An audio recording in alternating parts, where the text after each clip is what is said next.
The very word secrecy is repugnant in a free and open society, and we are, as a people, inherently and historically opposed to secret societies, to secret oaths, and to secret proceedings. For we are opposed around the world by a monolithic and ruthless conspiracy that relies primarily on covert means for expanding its sphere of influence. It is a system which has conscripted vast human and material resources into the building of a tightly knit, highly efficient machine that combines military, diplomatic, intelligence, economic, scientific, and political operations. Its preparations are concealed, not published. Its mistakes are buried, not... Machiavelli is one of the greatest political philosophers of all time. His work, The Discorsi, would advocate for a self-governing republic and highlight that living under a monarch with absolute rule was akin to slavery, providing the political underpinnings for both the English and American revolutions. But Machiavelli's other work, The Prince, would have a far more sinister influence. A guidebook to rulers on how to gain and consolidate power.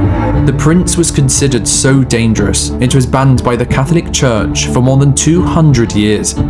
It has not only paved the way for tyrants, despots and dictators, but has had a profound impact on business, politics, religion, and the halls of power on every continent of the globe. But what did Machiavelli say? Who did he influence? And how has what a man wrote 500 years ago shaped the modern world in which we live today?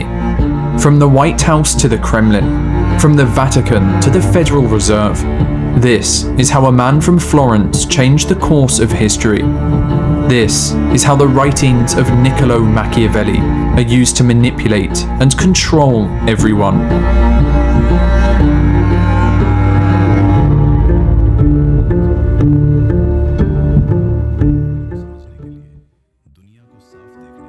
In 1469, Niccolò Machiavelli was born in Florence.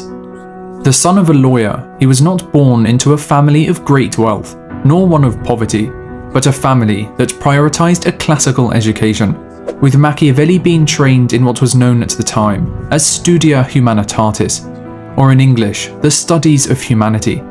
At the age of 7, he would begin learning Latin, followed by grammar, rhetoric, and poetry, with their education considered complete when one had learnt ancient history and moral philosophy. It was commonly believed that these subjects would best prepare someone for public life. As Cicero had once said, these disciplines nurture the values we principally need in order to serve our country well.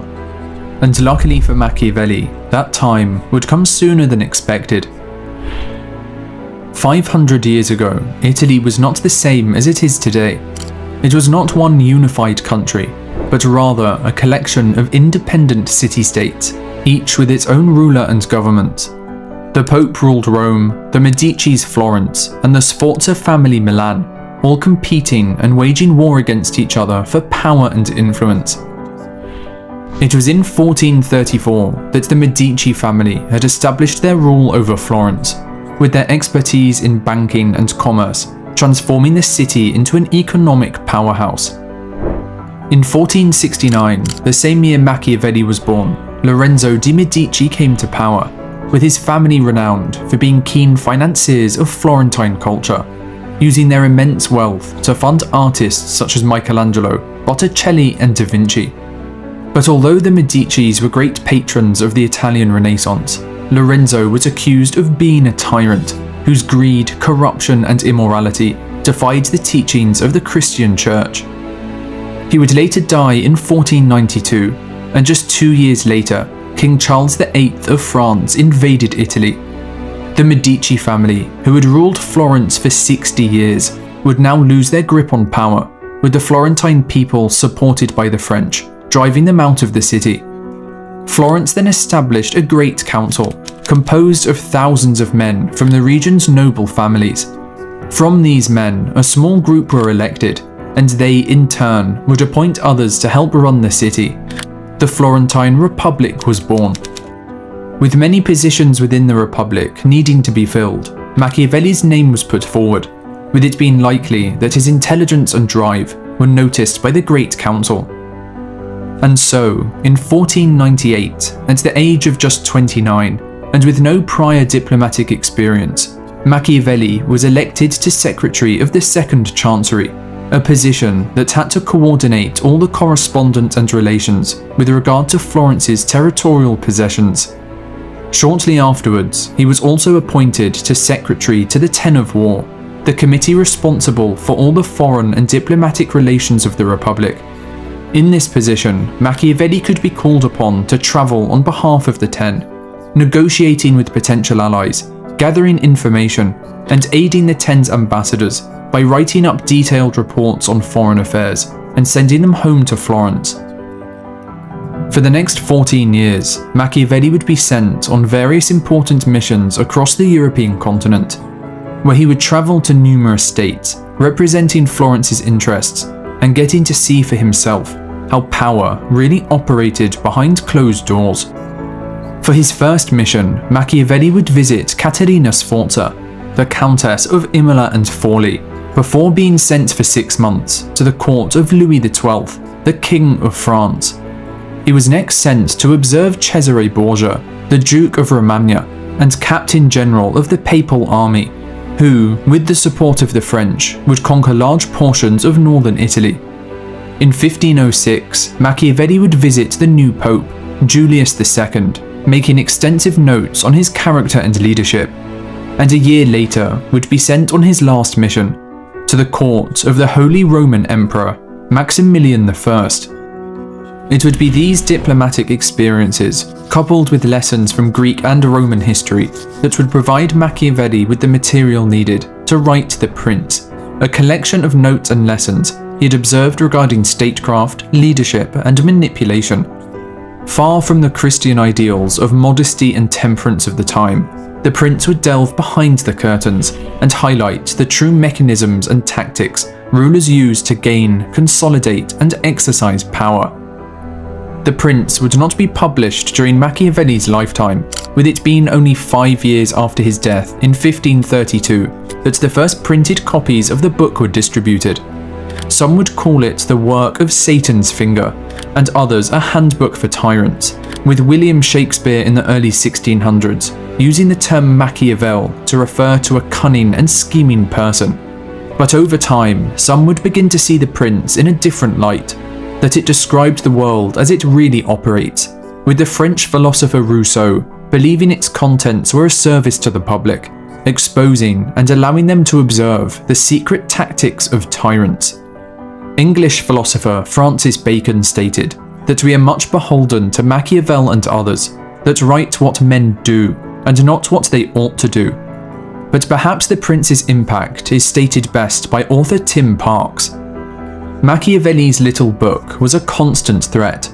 It reminded people that power is always up for grabs, always a question of what can be taken by force or treachery, and always, despite all protests to the contrary, the prime concern of any ruler. But for one ruler in particular, Machiavelli's words would have a profound impact, one that would not only change the course of history, but would result in the death and subjugation of tens of millions of people.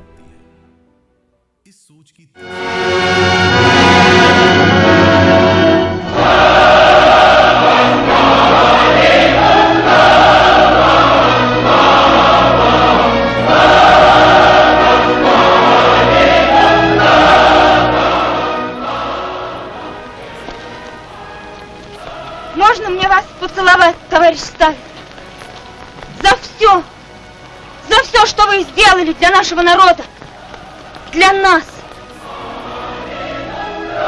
Один там вдруг Сталин! Виват Сталин! Виват Сталин!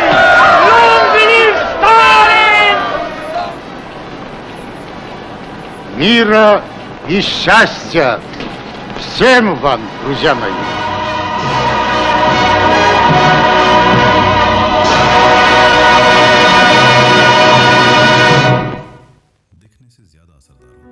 In all actions of all men, and especially of princes, where there is no court of appeal, the end justifies the means. Perhaps no man in history has taken these words more seriously than Joseph Stalin, who was known to annotate his own copy of the Prince. Ruling over the Soviet Union from 1928 until his death in 1953, Stalin would, through the calculated use of terror, force, and propaganda, transform the Soviet Union into a world power, while gaining the love, support, and admiration of his people. You must either pamper people or destroy them. Harm them just a little and they'll hit back. Harm them seriously and they won't be able to. So if you're going to do people harm, do it in such a way that you do not have to fear their vengeance. To consolidate his power, Stalin was willing to use any and all tools at his disposal to completely crush his opponents, making sure they stood no chance of challenging his rule. His political rivals would be shot, citizens who spoke out against him would be hunted down, and millions would be sentenced to back-breaking work in gulag labor camps, where they would be forced to carry out decades of slave labor on highly dangerous projects for the state. In 1937, Stalin would take these measures to the extreme, launching the Great Terror, a campaign to rid society of his rivals and anyone who displeased him. Lasting for a year and a half, the Great Terror would spread fear across the entire country, with over 1,500 people being killed each day. Husbands would turn on their wives, children on their parents, and by the time the Great Terror had come to an end, there was no one left to speak out against Stalin's rule. By the time of Stalin's death in 1953, over 26 million people had been shot, imprisoned, or subjected to internal exile, an average of over 1 million per year. But how was Stalin able to get away with so much? How could he purge, torture, and control an entire empire without any repercussions? The answer lies within one of Machiavelli's most important rules: propaganda. So long as he has the people on his side, a ruler needn't worry about conspiracies. But when they are against him and hate him, he'll have to watch everyone's every move. Stalin understood that public support was crucial to his position. If he was loved and the people swore allegiance only to him, it would be very difficult for his enemies to oust him from power. And so, Stalin would go to extreme lengths to develop a cult of personality, with the state producing an endless stream of propaganda, portraying Stalin as a hero and a god. Statues of him were erected across the country. The city of Tsaritsyn was renamed to Stalingrad, and during World War II, Stalin's name was added to the national anthem. The printing presses were also nationalized, with only officially sanctioned writers able to publish books and write plays. Thousands of posters would be produced to make him appeal to every aspect of society. To the worker, he was a common man, smoking a pipe and riding the subway with his fellow citizens. To families, he was a father figure, beloved by children who would present him with flowers and adoring smiles. And to soldiers, he was the defender of Mother Russia, a great general, wearing a military uniform and leading the Soviet armies to victory during the Second World War. The best fortress which a prince can possess is the affection of his people. Every citizen of the Soviet Union, no matter their age, would be targeted by Stalin's propaganda machine. In 1935, the phrase, "Thank you, dear comrade Stalin, for a happy childhood," appeared above doorways at nurseries, orphanages, and schools. People's homes would also begin incorporating private Stalin rooms, a place featuring his portrait, where they could fully dedicate themselves to their beloved leader. Known by titles such as Brilliant Genius of Humanity and Gardener of Human Happiness, Stalin was known to receive standing ovations after his speeches. Most would last upwards of 15 minutes, with the secret police carefully watching the crowd and arresting the first person to stop applauding, a crime punishable by 10 years of hard labour in the Gulag. With complete control over